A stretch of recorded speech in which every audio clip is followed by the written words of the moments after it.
Hello everyone, I'm Skratch. Welcome to the channel. This is another Raid Shadow Legends video. Guys, I bear bad news today. I just got home and welcome to the Raid Digest.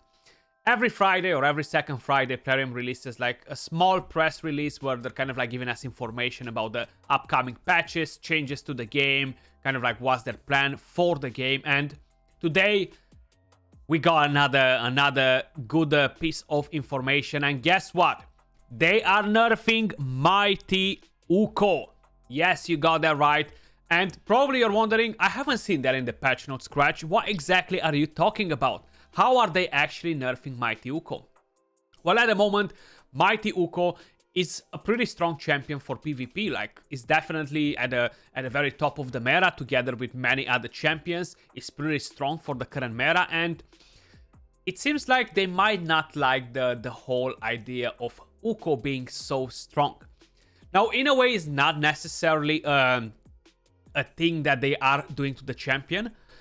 And in different words, yeah, is something that will have to be addressed because of other champions that are in the game and probably other champions that might be coming to the game in the near future. Let's have a quick look at what they're saying here. So yesterday they had the release of the very first episode of the Call of the Arbiter. The way the code works, guys. So when you are using promo codes for that, every single week with every single episode, we're gonna have a promo code in there. Don't go to try and use it here because it's not gonna work, okay? This is not gonna work. It's gonna tell you you can only use it on Androids or on iOS. I can't even remember, but this is not the way.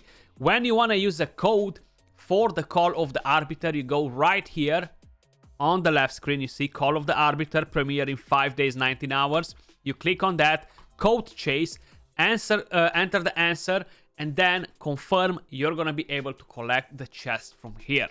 That's how you enter the promo code. I'm just showing you so you guys know. We're gonna move over to the rest of the things in just a second. Bugs and fixes. The advanced gear selling filter introduced in the update 7.10 was working. Was not working. Was not that was working. Was just not working. And they stopped it for a while, and seems like they fixed it now. And other crashes in battles involving Toragi the Frog or Uol the Huntmaster, I was not aware of anything like that. But seems like they fixed it, and we do get points for all the artifacts that are being sold from there in tournaments and in events. So that's one thing to keep in mind. Then, artifact sets that grant their owner a chance to land a debuff while attacking a target, like the poison debuffs from the toxic set, which is not really what they're aiming at, okay? Sometimes might actually land more than one debuff per attack. Such sets should land only one debuff per attack, regardless of the number of hits or any additional effects the attack applies. The fix is planned for the next major update. Now, if you are asking me 5 months ago or a few months ago, how is the toxic set working? How is the stun set working on a champion like Xayah, right? How is it working on them? If I'm using the A1 on Xayah, will I have a chance to land the poison from the toxic set or a stun from the stun set with every single hit? No, that was not the way it was working before. So I'm not sure if something went wrong in their coding. They decided to change it for some reason, and they changed their mind. But before, I can guarantee you that you were able to land only one debuff per skill, per attack, regardless of what skill you were using.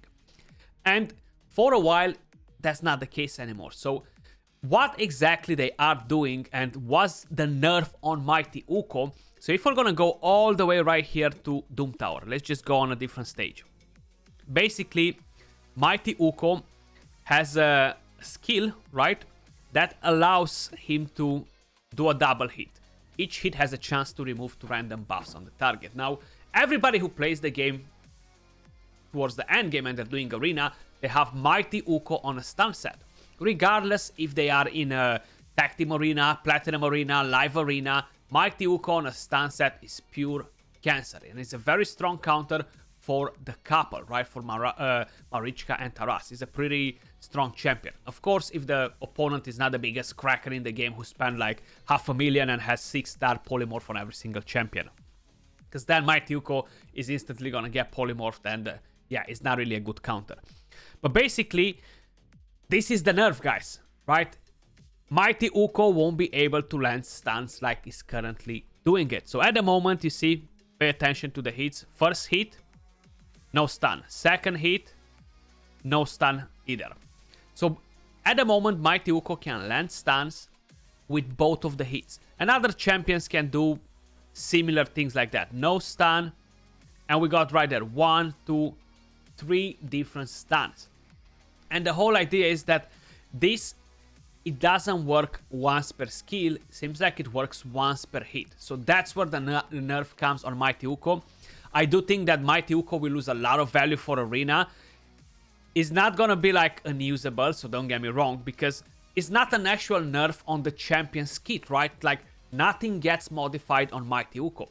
Some people might not be using Uko in the same way, so you don't have to worry about it, you know, like, it's completely fine. You're not gonna have to stress about it. Some of you guys might be relying on toxic sets for specific champions to 1Q Ultra Nightmare to do some sort of damage, and your damage might drop from there as well because you won't be able to land as many poisons as you are used to. But how I mentioned, I do think that this was something that got changed or bugged in the last few months, because I can guarantee you that a while ago, this was not the way champions were interacting with these sets. And yes, those sets, they don't require accuracy whatsoever.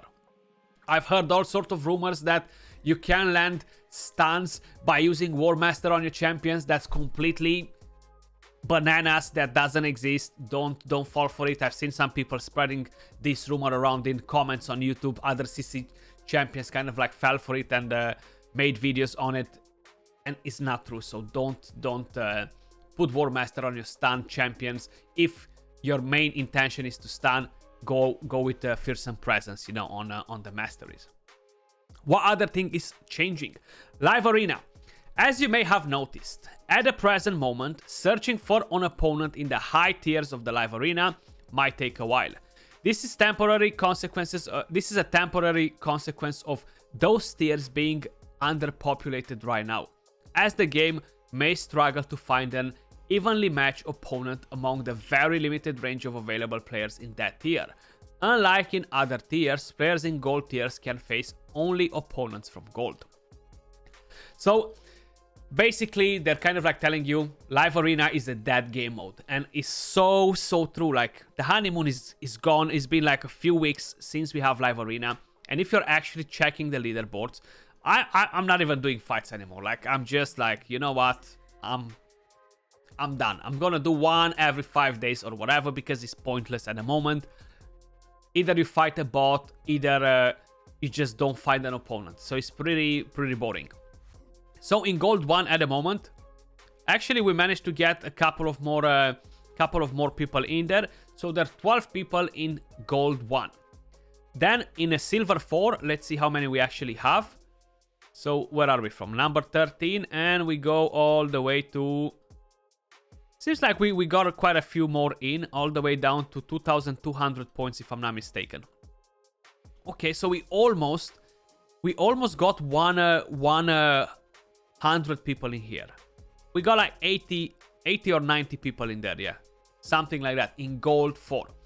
And then a lot of people are left in the lower tiers. Trust me what I'm telling you, there are hundreds of Krakens and whales in this game. When you're doing Platinum Arena, you realize how many are doing Arena in the game and they're playing the game mode is not being reflected in here. And mainly is because the rewards are not that appealing. And then the schedule is bananas as well, because it's so hard to organize your life after this schedule to be able to play the game mode. So it's definitely not a good thing. A lot of people are kind of like staying away. Then you have super overpowered champions that are kind of like dominating the higher tiers.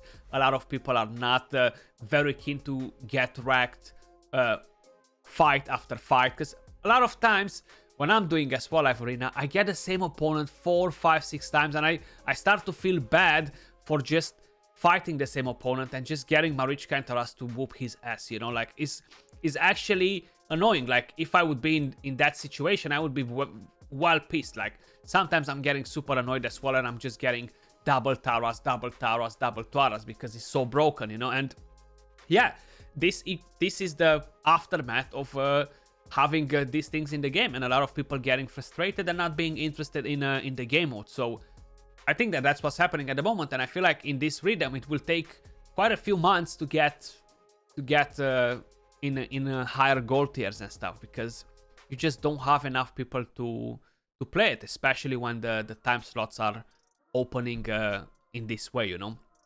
There are a few more things about live arena and champion tags that a lot of people seem to don't know.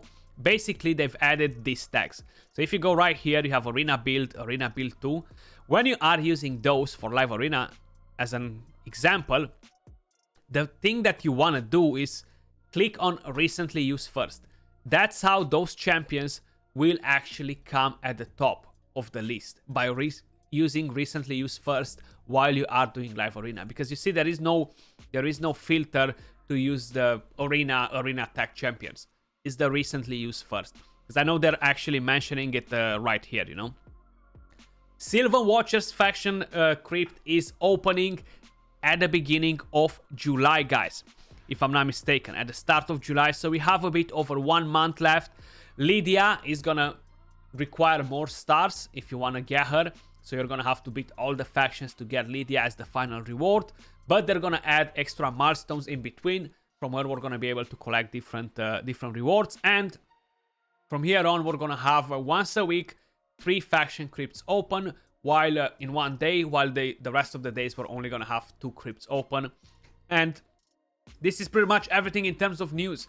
The nerf on Mighty Uko is gonna be real. A lot of you guys are gonna feel it when we're gonna get it, but how I mentioned, is an indirect nerf. Is not necessarily intended to Mighty Uko. I do think they are planning to bring other champions in the game, and this is a thing that was not working like this before, so I can't really flame them for doing it, but I just wanted to make you aware to know what exactly is going to happen.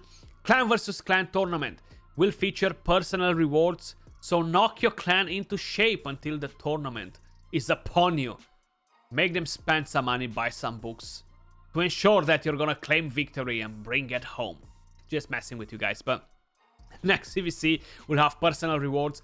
That was pretty much everything for this video, guys. Let me know your thoughts in the comments down below. As usual, much love, appreciate every single one of you guys watching. If you enjoyed the content, don't forget to smash that like, subscribe for more content, turn on all notifications to make sure you won't be missing any of the future videos. I'll catch you all soon in the next one. Peace.